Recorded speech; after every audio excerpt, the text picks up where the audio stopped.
Once upon a time, there were these amazing women who seemed to have it all.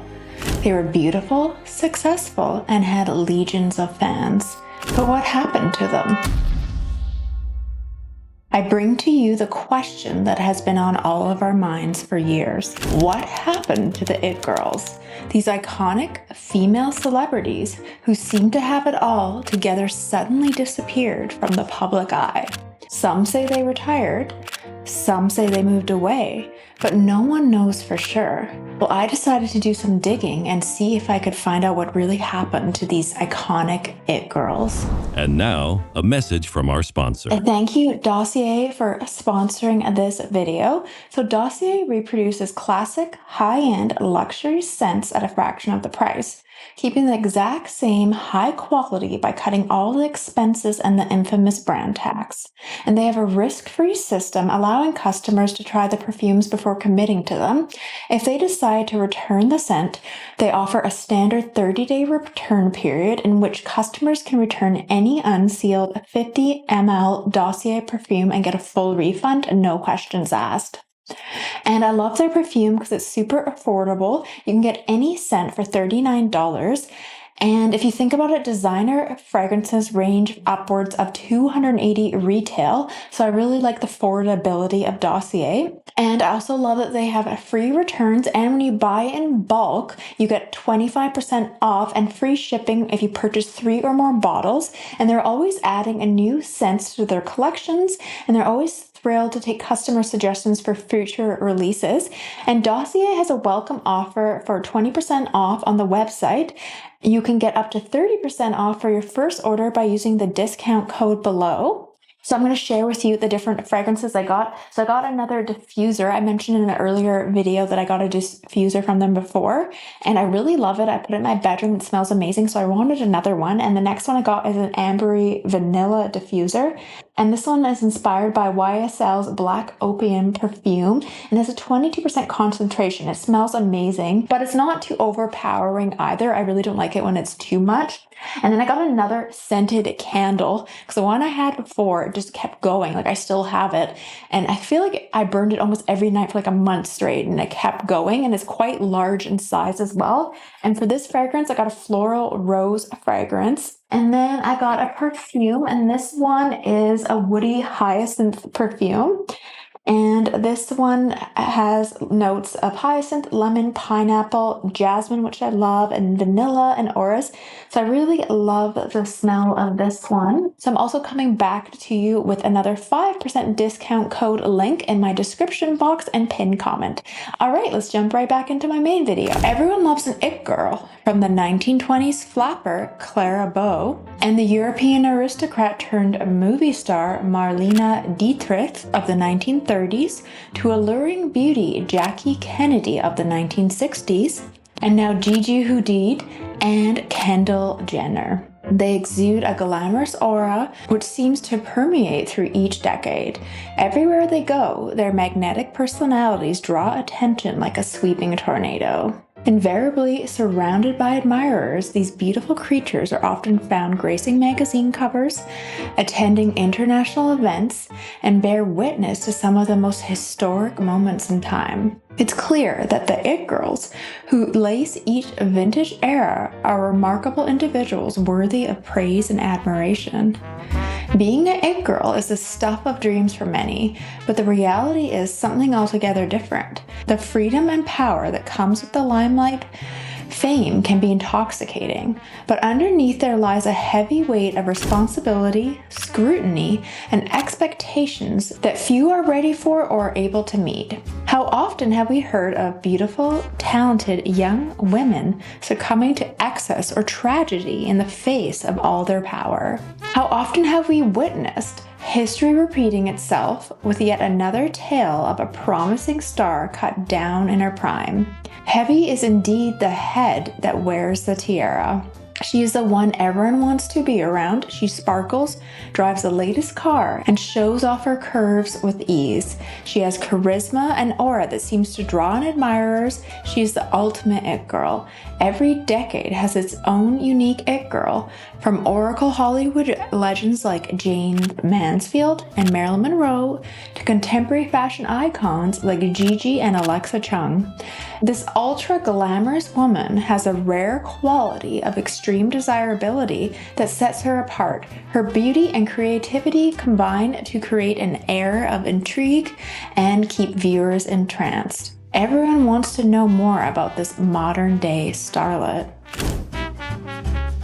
Long before Eleanor Glyn popularized the concept of it, Rudyard Kipling penned a short story in 1904 illustrating his version of what it is: something intangible, something indescribable and unforgettable. Little did Kipling know that his words would still resonate all these centuries later. It isn't beauty, so to speak, nor good talk necessarily, it's just it. Some women stay in a man's memory if they once walked down a street. So what is it? This mysterious quality has invaded our collective imagination for years. Glyn proclaimed you can win the world with it, and judging from the worldwide acclaim of her breakthrough novel, it seems she may be right. The term it girl was born in the silent movie era with Clara Bow, who truly captivated the screens with her enchanting presence and aura of barely concealed sensuality. Discovered while still in her teens and growing up on Coney Island, Bow captivated audiences around the world with her breakout role in a movie called It, based on a novelette by Eleanor Glyn. To secure a title for the new star, the studio behind it paid Glyn an immense amount of money, $50,000, to proclaim publicly that Clara Bow had it. Her magnetism captured hearts everywhere and established her claim to the title of It Girl for years to come. Clara Bow's career was catapulted into incredible heights after the 1927 hit It, and it seemed that Clara's story only grew bigger and better. Suddenly, Clara had become a symbol of hope for women aspiring to be financially and emotionally independent. With her newfound fame became a huge amount of projects wherein Clara almost always played the character of a poor girl making their way in the world, an idea that resonated easily with audiences and captured Clara's relatability. However, these Clara Bow vehicles seem to have one thing in common: her willingness to take off as much clothing as credible censors would allow. This captivating combination of Clara Bow's trusting nature, endearment factor in her storylines, and dare we say it, sex appeal, it was irresistible even by modern-day standards, and truly helped Clara Bow to become an icon in cinematic history. Clara Bow had a cascade of admirers thanks to her rise as the first real sex symbol of silent films. Along with her fame, tall tales of Clara's supposed sexual appetite outside the big screen emerged, and now it seemed every move she made was tracked by the growing celebrity media. Her string of engagements and public affairs with leading men only added fuel to the fire, making Clara Bow one of Hollywood's most demanded stars in the 1920s. Clara's remarkable stature as an it girl of her day cemented her position as a star that couldn't be put out by baseless rumors or jealous peers. Clara was far too powerful for that. Clara Bow's rise to fame in Hollywood was a whirlwind. From poor Brooklyn girl with a thick, familiar accent to the it girl of 1927, Clara quickly became an iconic star and source of fascination for the public who reveled in her antics and as reported in the papers. Unfortunately for Clara, her overnight success came with a low price tag.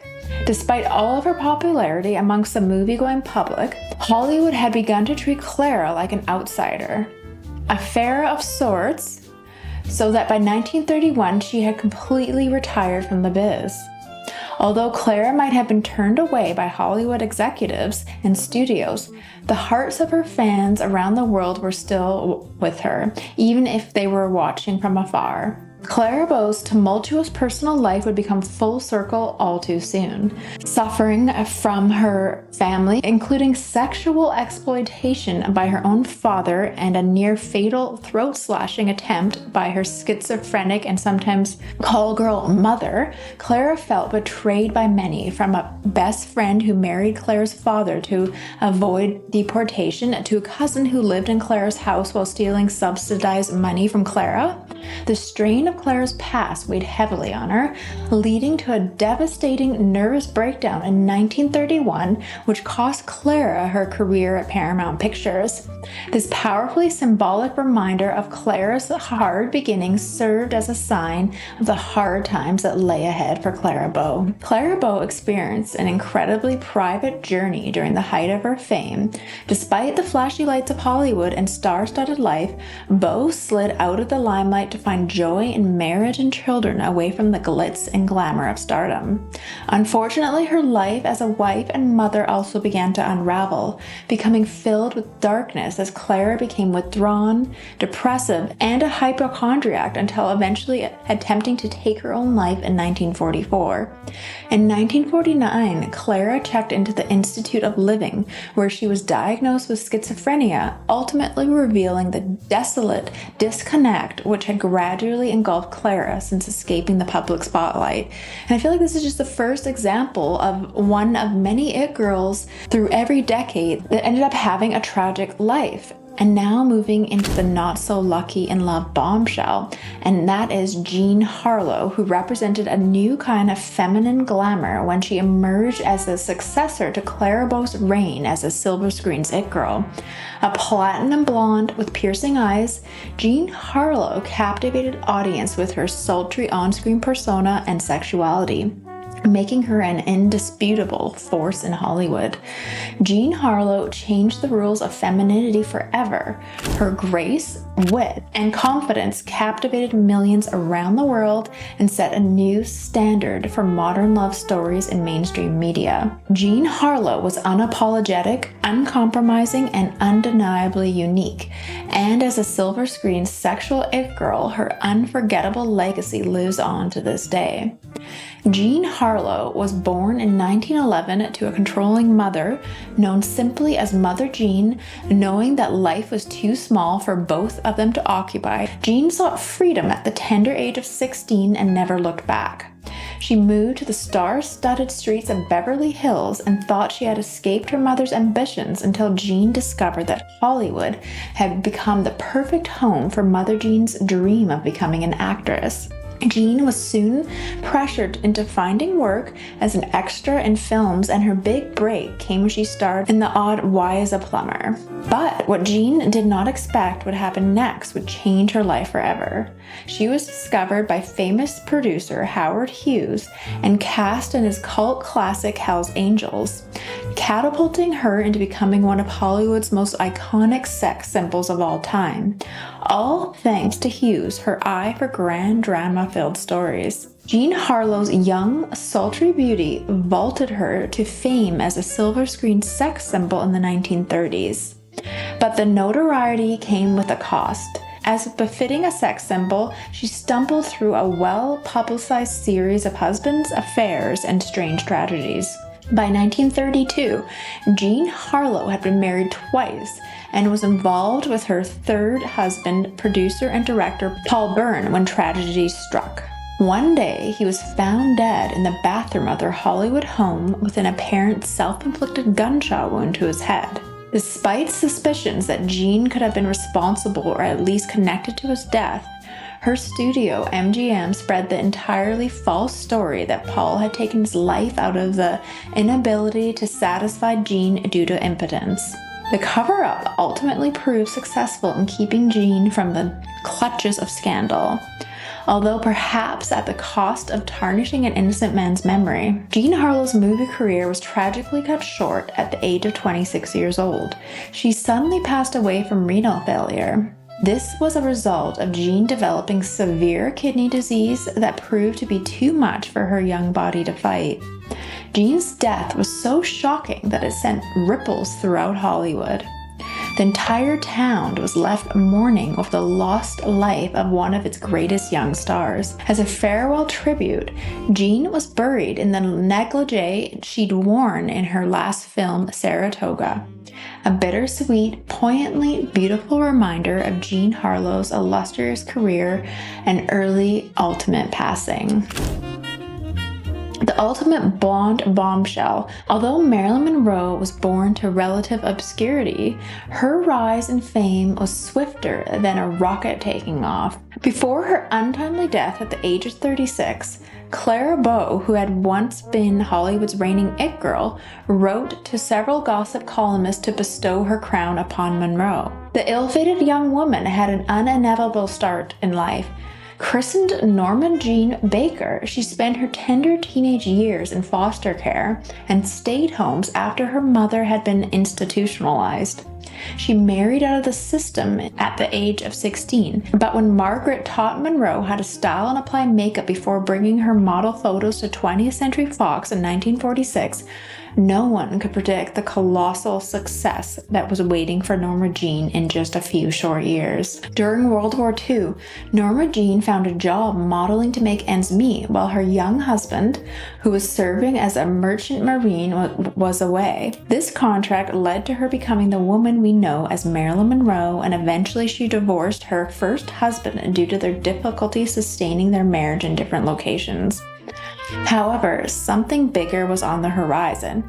Her debut role in 1953's Niagara brought her to fame, and iconic film stars such as Gentlemen Prefer Blondes, How to Marry a Millionaire, and The 7-Year Itch followed. From the obscurity of small roles in various films, she had become an international sensation of both beauty and talent. From the peak of her career to the lows in her personal life, Marilyn Monroe's tumultuous journey mirrored that of Jean Harlow's.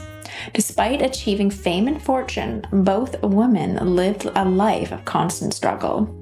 Monroe had a string of high-profile romances, but often found herself being taken advantage of by people close to her.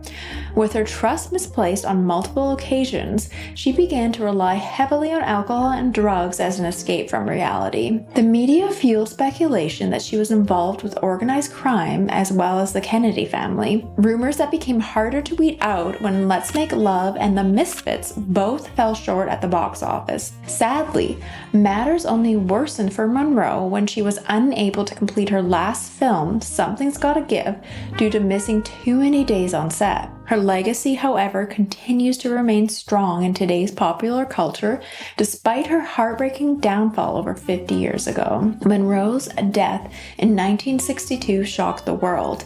Unlike some of her peers, Monroe was a celebrity who captivated just about everyone with her beauty, charisma, and acting talent. She was symbolic of a generation that embraced Hollywood glamour combined with an innate sense of rebellion. But her time was cut short at only 36 years old, when she died mysteriously in her LA bungalow. Although the coroner reported an overdose as the official ruling, wild rumors continue to circulate about foul play even to this day. However it happened, Marilyn Monroe's untimely death left fans heartbroken and continues to be remembered as one of the tragic stories from early Hollywood.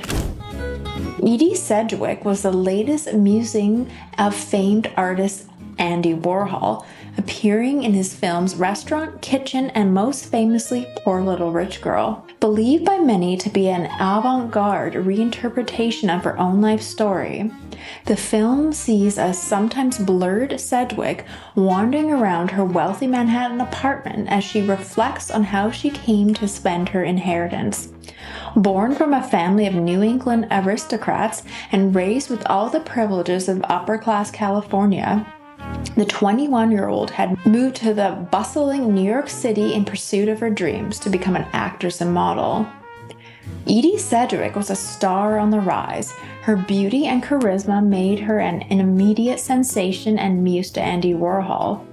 But for reasons as fleeting as her success, Warhol soon replaced her, leading her on a path of self-destruction. She fell into drug use, eating disorders, and tumultuous relationships that caused repeated trips to rehab centers and hospitals. Tragically, at only 28 years old, Edie Sedgwick slipped away from the world due to acute barbituric intoxication, per the coroner's report in Santa Barbara. Although her life was short-lived, she left a lasting impression as an icon of pop culture whose story will never be forgotten. I don't know if any of you have seen that movie Factory Girl, but it's definitely worth watching. It's about Edie Sedgwick. I really like that movie. Marianne Faithfull was an unlikely rock star. At the age of 17, she was still in school, attending a strict convent where her musical ambitions weren't likely to be taken seriously. Fate had other plans. At a party in 1964, Marianne met the Rolling Stones manager, Andrew, who recognized her potential and decided to help her launch her music career. Despite some of his far from wholesome intentions, a certain notorious story involving Marianne's young breasts and a glass of champagne comes to mind. Andrew did bring Marianne into Jagger and Richard's orbit, and eventually they turned As Tears Go By into a hit single on both sides of the Atlantic. Thus, Marianne's stardom was born in dramatic fashion. Marianne Faithfull's career seemed to hold much promise until the tales of her wild sex and drug-filled lifestyle eclipsed those of rock and roll. After getting married in 1965, Marianne quickly returned to her former London rocks, folks, and drug scenes, leaving her son with her mother for extended daycare. By 1966, Marianne was Mick Jagger's full-time companion, and the press had a field day following the notorious pair. In 1967, Marianne made headlines when Richard's house was raided by police due to a night of partying. Marianne was found naked, but shielded herself with just a fur throw when authorities barged in. While Mick and Keith were arrested, the verdict eventually overturned, which only affirmed the feelings of power and invincibility. Marianne Faithfull had been with Mick Jagger for several years before the fateful summer of 1969. During this time, more drugs were consumed between them, and Marianne eventually became pregnant. However, in what seemed like an unfortunate cosmic coincidence, Marianne experienced a miscarriage the very day before Yoko Ono miscarried John Lennon's baby. Both Marianne and Mick were deeply upset as a result, driving Marianne to take her drug use from a recreational to a personal level. Overwhelmed by emotions and numbed by drugs, Marianne eventually swallowed an entire bottle of barbiturates in an attempt to take her own life, which left her comatose for 6 days, leaving her own family unwilling to recognize her during the eventual recovery. Marianne's faithful, tumultuous relationship with music took a dramatic turn in the 1970s. Despite staggering on for a little while more, Marianne herself did not fare quite so well, as she launched into an attempted escape from reality through drugs and alcohol. After enduring bouts of homelessness and time spent both jailed and in hospital, Marianne seemed to be doomed to obscurity. Until 1979, when her punk-inspired album Broken English saw her return to this public spotlight. Marianne Faithfull has been an enduring icon of the swinging 60s, standing out from the rest of her wild lifestyle and musical contributions. Despite the tremendous mountain she faced to overcome substance abuse in the following decades, Faithfull's resilience has undoubtedly been a testament to her strength of character. She has definitely not returned to the same level of fame as she had during her 1960s heyday, but Marianne Faithfull still continues to make genre-defying music and captivating films like Paris, I Love You and Marie Antoinette. The one-time 60s wild child has become an inspirational relic of a rock, drug, folk scene long gone, a beautiful survivor that we can all learn from. And I feel like that would make a good movie, doing like her in the 1960s with the Rolling Stones.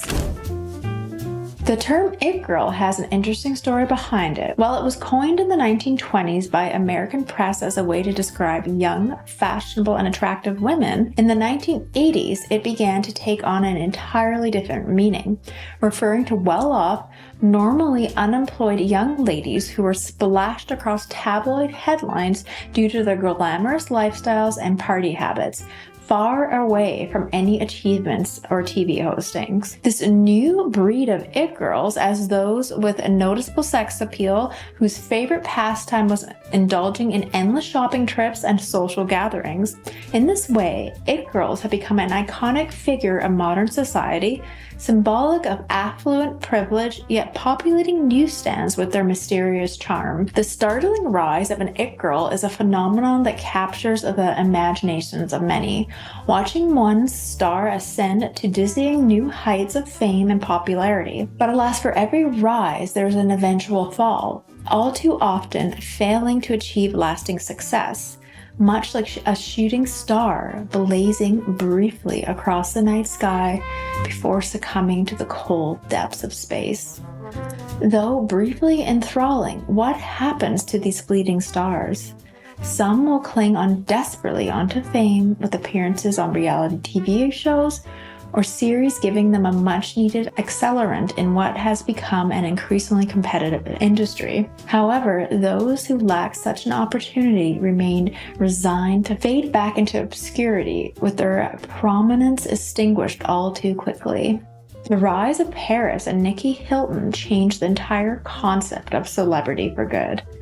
Whether these two iconic socialites stumbled upon fame, or was it a well-planned strategy, the fact remains that their fame has spread far and wide, carves its own lane in the world's pop culture, and opened its doors for more celebrities to make their mark. The well-established brand around her name, Paris Hilton, is now a commercially successful entrepreneur too, with an impressive list of 20 namesake fragrances that represent luxury living. And she also is a DJ, and she even has like her home decor line. I even think she has a cooking show. Undoubtedly, she has made quite an impact on society. Kim Kardashian is a figurehead of the modern day world, the powerful embodiment of the it girl. Despite having no demonstrable skill set, she's elevated herself to the highest levels of fame and fortune.